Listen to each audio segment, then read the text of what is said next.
Where is our holy church? I do love a hymn that does not waste my time. Just starts peppering me with questions. Where's your holy church?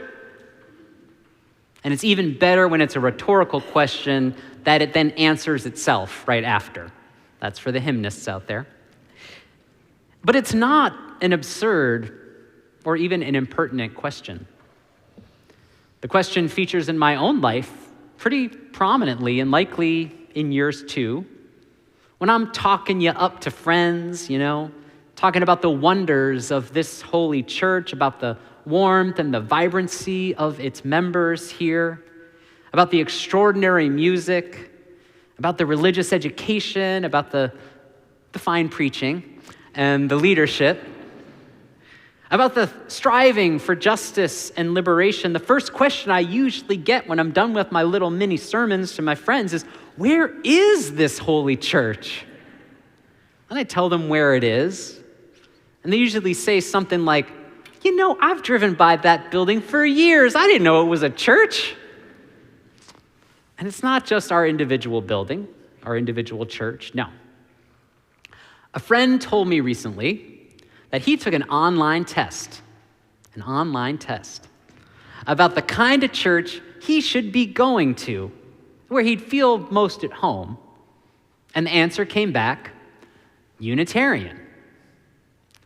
But then he said, I didn't think to actually go find one. We're up against it, folks. People are out there taking tests about what their religion might be. I mean, that is a pretty Unitarian Universalist thing to do in the first place. I think the answer at the end of every single one of those is Unitarian Universalist. It's an evangelism project of the UUA. But they're literally, it's not a bad idea, but they're literally, I'm just thinking about that right now in real time, so. They're literally taking tests, taking times, and being told that this might be their holy church. And something prevents them from seeking us out. Where is our holy church? Some might say that this right here is our church, okay? Others might say their body is their temple and they take it wherever they go. Great. And others might say that wherever two or more are gathered, there is church. But what constitutes church? What makes a religious community is a conversation that has been going on a long time. It's been going on in a lot of places, and a lot of people have been talking about it. So now we're going to talk about every single one of those. Not really. Thinkers for the last few centuries have realized something about people. And I think this has a lot to do with people who know where we are or not, and then don't seek us out. People, they tell us, who search it, are looking for religious feelings, religious experiences. And these feelings can be felt in all kinds of places, I grant you, in oceans, in deserts, in backyards, in ballparks, for certain. There are multitudes of ways to have a religious feeling or experience. But what are the experiences of religion that really matter? What are people really looking for when they are asking, where is my holy church? It's right on Preston next to the Y. That's right. But I digress. Go with me now. Once upon a time, in the latter part of the 19th century, the world-famous professor of religion and philosophy, William James, went on a sabbatical, a wonderful spiritual experience, went on a sabbatical from Harvard for a year where he taught. And a bright young scholar from Berkeley applied to be his replacement for that year when he'd be gone. Josiah Royce arrived and was so well liked in that year that he was kept on, and he was given the office right next to William James, who returned, when it was over. Now, Josiah was raised in a pretty standard Protestant religion. He believed in the power of an assembled group of believers, and he prized the experience of the unity he found among them. He believed that was extraordinary.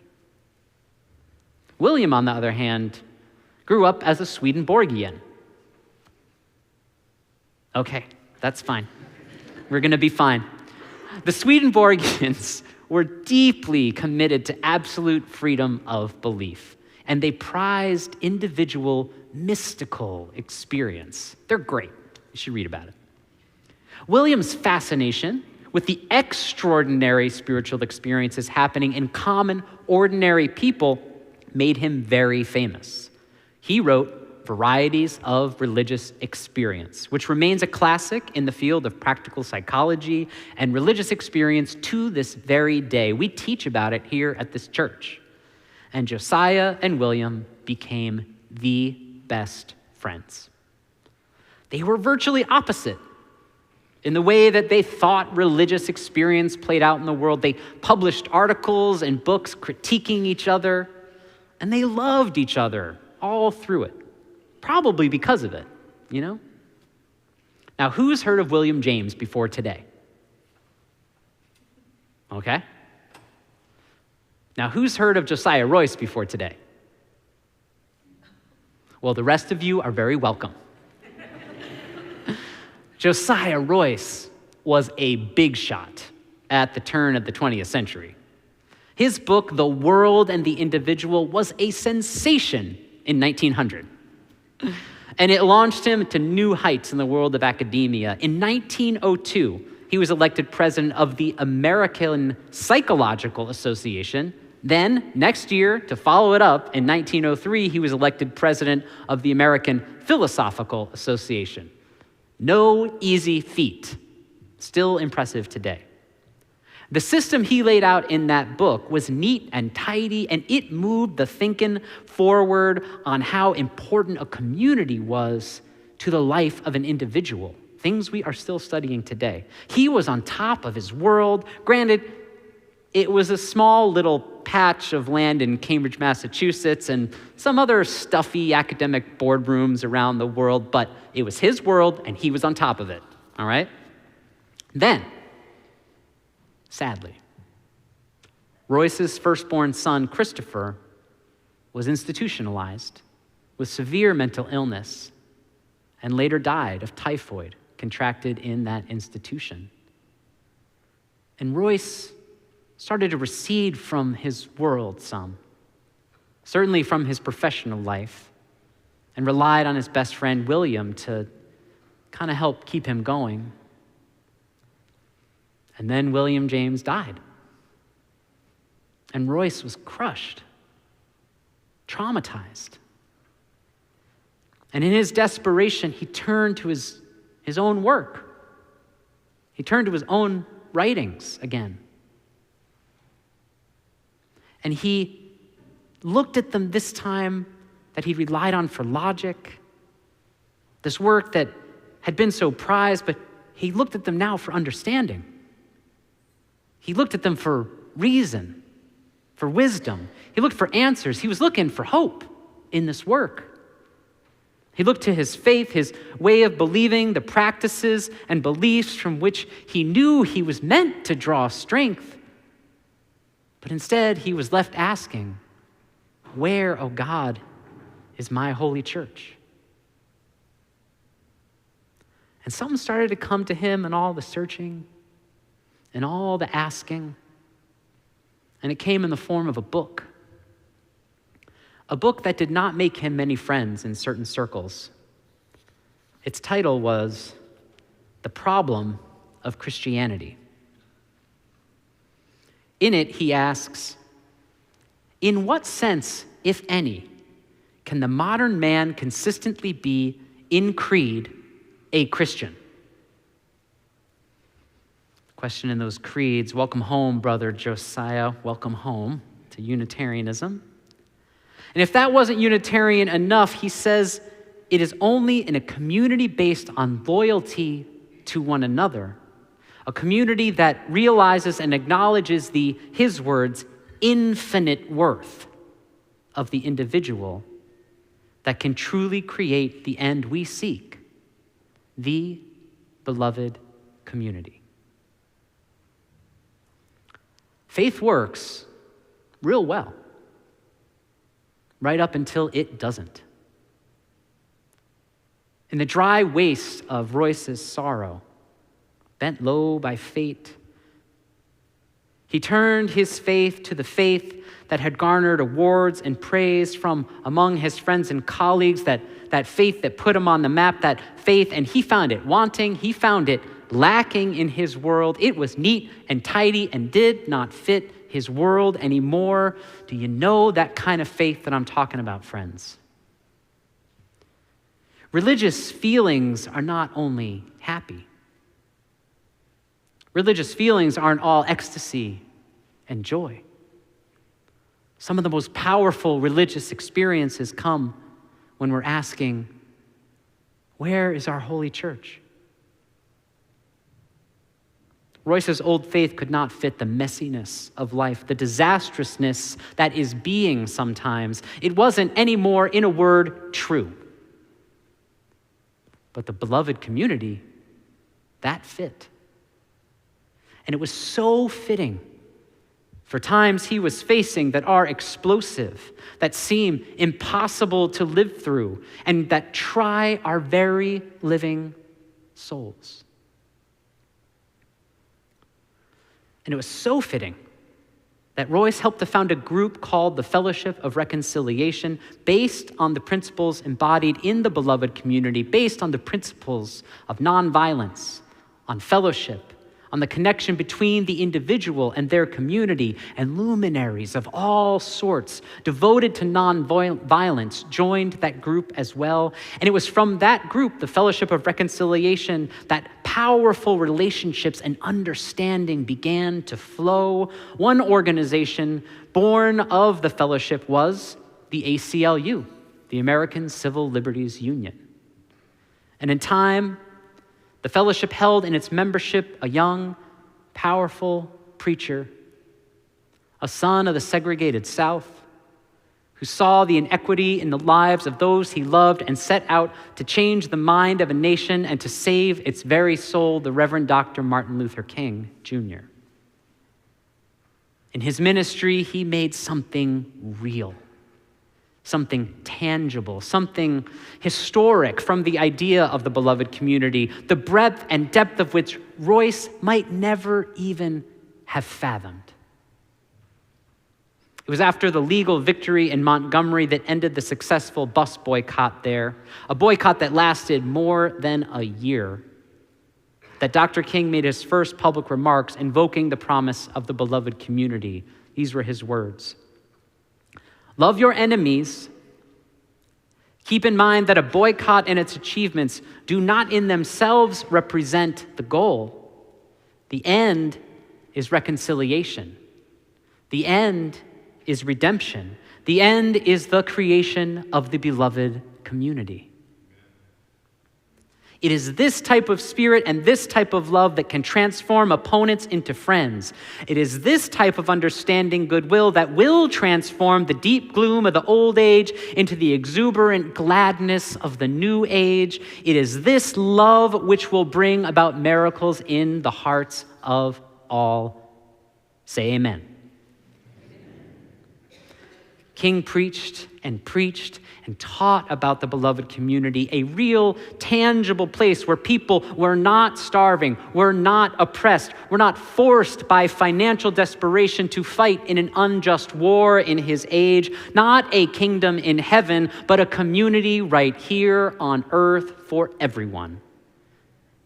And at the height of his powers, we know well, he was murdered and gunned down. But his idea of the beloved community lives on today. In our reading, we heard the words of Audre Lorde. The genius of Lorde defies categorization or definition. She tells us that we must recognize the despair oppression plants in each of us. And friends, we are despairing now, I know. Notices coming in yesterday on Facebook telling us that our friends were safe, were a blessing. But the news that has developed today, learning about the violence and the murders in Allen yesterday, many of us know despair right now, right here. When we see horrors happening in front of us, the seeds of despair are sown. When we are powerless to stop them, the seeds of despair take root. And when we recede into comfort or anesthetize with distraction from what is happening right before our eyes, despair only grows. I have felt it. I have seen it in the eyes and in the bodies of our Unitarian Universalist siblings keeping watch at the Capitol this week. For those of you who don't know, many of our UU siblings were dragged, were detained, were locked out of the Capitol building on Tuesday this week. One organizer received a 1-year ban from the premises for dropping a sign from the upper gallery that read, "Let trans kids grow up." All while nothing happened to the hateful agitators being allowed to pass freely in and out of the Capitol building. Where is our holy church, you ask? Oh, it's right over there, getting dragged, getting menaced, getting banned from the house of the people because it has the wild idea that parents, along with their children that they trust, know what is best for them physically, emotionally, and spiritually. That is where our holy church is, friends. It's the one right here, weeping with those who grieve another shooting, holding the horrible question about a universe that lets these things happen, and wondering when enough at long last will be enough. Lord's words, we must fight that inserted piece of self-destruction that lives and flourishes like a poison inside us, unexamined until it makes us turn upon ourselves in each other. But we can't put our finger down upon that loathing, but we can put our finger down upon that loathing buried deep within each one of us and see who it encourages us to despise, and we can lessen its potency by the knowledge of our real connectedness arcing across our differences. Lord spoke these words just a few streets over from where William James and Josiah Royce shared a hallway, whose loss, who laid the foundation of a friendship, whose loss would in part lead to the creation of the idea of the beloved community, which would be molded, which would be repurposed, which would be reborn for a time in the mind and the actions of Dr. King, who echoed into the consciousness of a nation that the arc of the moral universe is long, but it bends toward justice. And Lord tells us that we can lessen despair. We can lessen oppression in ourselves and others by the knowledge of our real connectedness arcing across our differences. I know the arc can bend. I know it can stretch across the moral universe, and call it a feeling, but I know that arc ain't gonna break if we pull on it a little harder, my friends. That is a religious feeling I am having this morning. Out of the wastes, out of the wraths and sorrows came a call to the infinite worth of every single one of you, this beautiful, beloved community. Do you hear it, friends? Where is our holy church? It is singing out from the hallways of the Capitol before being dragged out. Where is our holy church? It is the building of the beloved community, one blessed heart of yours at a time. Where is our holy church? It is tied like two of the best friends to ever love each other, bound in friendship. It is tied to the lives lost to heal this hurting world, bound to history, and it is tied to the infinite worth of the precious, finite lives that we have lost, that each one of you still has to give this day forward on this planet, bound for history and the future. It is bound by you, it is bound by me, it is bound by us, bound together in love, bound together so that we might have enough weight, enough strength to pull on that arc of the moral universe until it bends toward justice at last for all. Where is your holy church, friends? It's right here. May it ever be so. Blessed be, and amen.